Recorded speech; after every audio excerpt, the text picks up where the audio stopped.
रानडुकराच्या हल्ल्यात जखमी झालेल्या शेतकऱ्यांची भाजप महिला मोर्चा जिल्हा सरचिटणीस सारिकाताई लांडे यांनी घेतली भेट।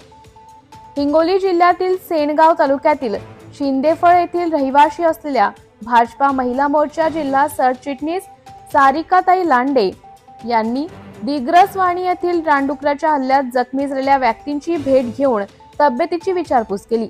दिग्रसवाणी येथील संतोष आढळकर यांच्यावर शेतात रानडुकराने हल्ला करून गंभीररित्या जखमी केले होते, तर त्यांच्यावर लक्ष्मी लाईफ केअर सेंटरमध्ये उपचार सुरू असून सारिकाताई लांडे यांच्यासह पदाधिकाऱ्यांनी भेट घेऊन तब्येतीची विचारपूस केली।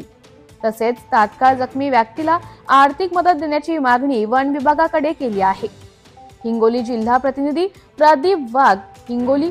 आपल्या परिसरातील ताज्या आणि महत्त्वाच्या बातम्या पाहण्यासाठी आजच आपल्या धुमाकूळ महाराष्ट्र न्यूजला YouTube वर सबस्क्राइब करा आणि बेल आयकॉन प्रेस करा।